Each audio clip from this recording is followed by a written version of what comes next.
All right, so let's dive into something I think we all struggle with. Email subject lines. You know, those like make or break few words that determine if your carefully crafted message gets opened or just ends up lost, in the inbox That makes abyss. sense. We've got this insightful article here from blogwidow.com titled How to Write Email Subject Lines That Increase Open Rates. It was published February 15th, 2025. And we're going to unpack some really interesting strategies here, like the psychology behind personalization, the clever use of FOMO, and even whether emojis deserve a place in our subject lines or not. Yeah, it's fascinating how much psychology goes into crafting a compelling subject line. It's not just about grabbing attention, it's about understanding your audience and what motivates them to click. Yeah, the article kicks off with personalization. Yeah. And I'm kind of curious, is this tactic as effective as everyone claims it is? It really is. The article mentions that personalized subject lines are 26% more likely to be opened. But the interesting part is the why. It's about tapping into that innate human desire to feel seen and understood. When an email feels like it's directly addressing you, it cuts through the clutter and feels more like a conversation than a mass marketing blast. Right. Yeah, that makes total sense. It's like those times when you're walking through a crowded market and someone calls out your name. You instantly turn your head. It's that same feeling of recognition and personalization that draws us in. Exactly. The article even gave some strong examples like, John, your exclusive offer inside just for you, or we miss you, Sarah. Here's a special discount to welcome you back. These examples go beyond just inserting someone's name.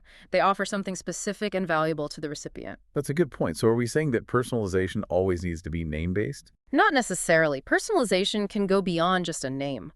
Think about incorporating details like location, past purchases, or even referencing a user's interests. It's about demonstrating that you as the sender understand their needs and preferences. Okay, now let's move on to a tactic that I have a bit of a love-hate relationship with.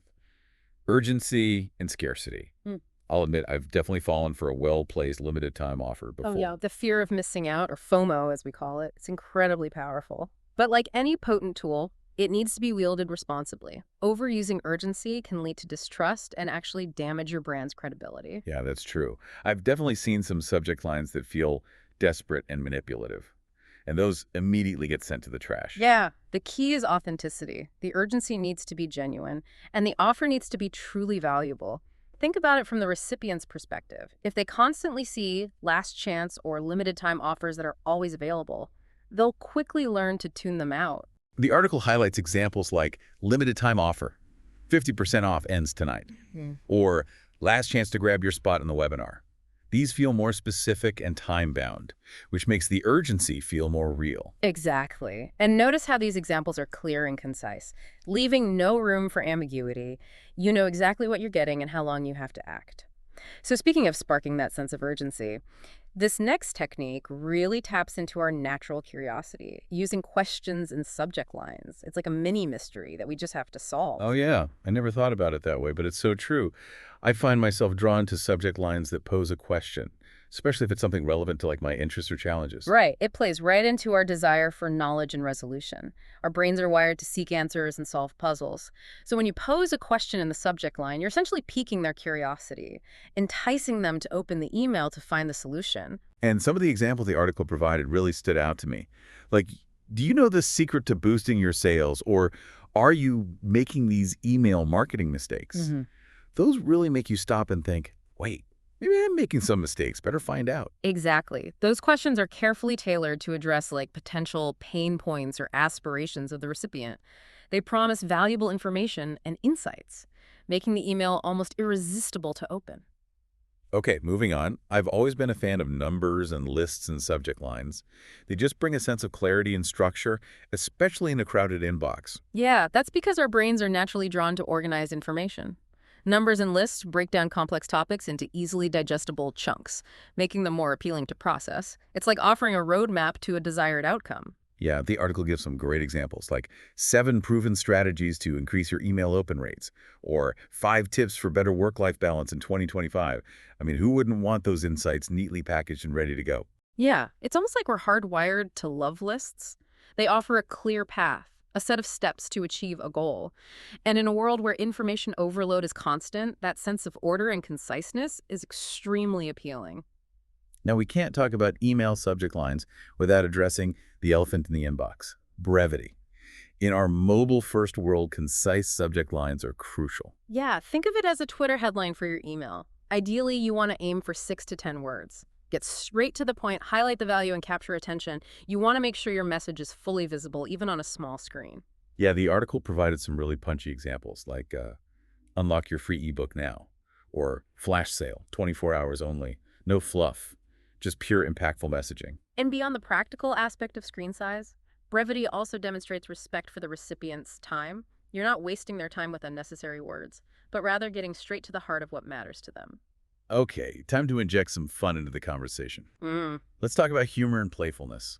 Personally, I love a good witty subject line that makes me smile and adds a bit of personality to the sender. Yeah, humor is a fantastic way to build brand personality and forge a positive connection with your audience. A well-placed joke or playful tone can make your email stand out from the sea of serious and promotional messages. Right, the article had some great examples like, can you keep a secret? We've got something special for you. Or, running low on coffee, we've got you covered. They're playful, they're intriguing, and almost impossible to resist clicking on. It's about creating an emotional connection, a sense of delight that makes your email memorable. You want your recipients to feel like they're interacting with a human, not a faceless corporation. Now, while we're on the topic of personality, what's your take on emojis in subject lines? I know they can be a bit controversial, but the article suggests they can be used strategically. Yeah, emojis can be powerful tools for adding visual interest, conveying emotion quickly, and making your subject line stand out.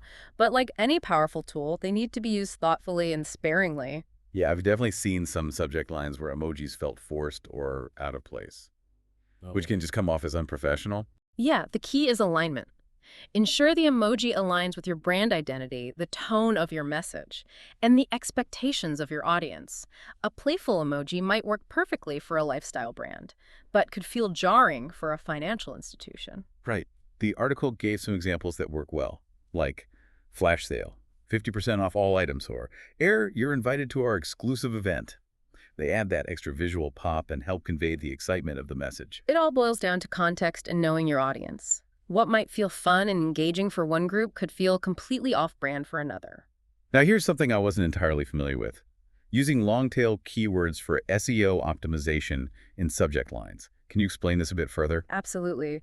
We often think of subject lines as simply a way to entice someone to open an email. But there's an added benefit to optimizing them for search engines. This is particularly relevant for newsletters or announcements that you want people to be able to easily find online. So we're not just talking about getting someone to open the email in their inbox, Okay. but also making sure the email itself is discoverable through search engines. Precisely. By incorporating long-tail keywords, which are essentially longer, more specific phrases that people might search for, you increase the chances of your email content being found organically. That's fascinating. It's almost like thinking of your email subject line as a mini blog post title. Exactly. The examples the article gave really illustrate this, like how to increase email open rates in 2025, proven strategies, or best email marketing tips for small businesses to boost sales. These are clearly targeted towards specific searches that people might conduct. Okay, that makes a lot of sense. So it's not just about getting someone to open the email in their inbox, but also about creating content that has a longer shelf life and can be discovered by a wider audience. Exactly. And that brings us to our final technique, which is all about using data to refine your approach.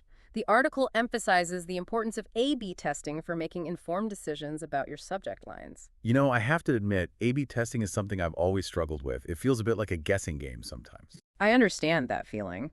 But rather than looking at it as a guessing game, think of it as a structured experiment. It's about systematically comparing two different versions of a subject line, testing different word choices lengths, or even the use of emojis, to see which one resonates better with your audience. So instead of just throwing things at the wall and seeing what sticks, we're taking a more scientific approach to understanding what actually works. Exactly. It takes the guesswork out of the equation. The article provided a good example of an A/B test, comparing 20% off your first purchase limited time offer against your 20% discount is waiting shop now. Wow, even those subtle variations in phrasing can have a significant impact on open rates. But how do you actually interpret the results of an A/B test? What are you looking for?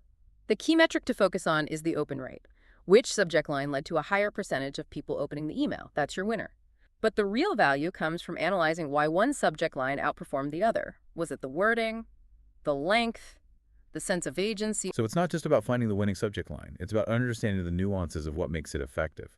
So you can apply those insights to future emails. Yeah, it seems like the big takeaway here is that A/B testing allows us to move beyond intuition and gut feelings and really understand what resonates with our specific audience. Exactly. It's about letting the data guide your decisions. What works for one audience might not work for another, and A/B testing provides those valuable insights. So as we wrap up our deep dive into this article, what's the most important piece of advice you would give to someone struggling to write effective email subject lines? Hmm. I'd say remember that crafting compelling subject lines is a blend of art and science. It's about understanding the psychology of your audience, using data to inform your choices, and constantly experimenting to find what truly works. Yeah, it's not just about shouting the loudest in a crowded inbox, but about crafting a message that's relevant, intriguing, and makes people actually want to open that email. And here's a final thought for you to consider. Take a look at your own inbox. What subject lines make you stop and click? What makes you hit delete without a second thought? By analyzing your own behavior as an email recipient, you can gain some really valuable insights into what works and what doesn't. That's such a good point. We're all consumers of email. So why not learn from our own experiences? By applying these techniques, experimenting and analyzing the data, we can all become email subject line masters.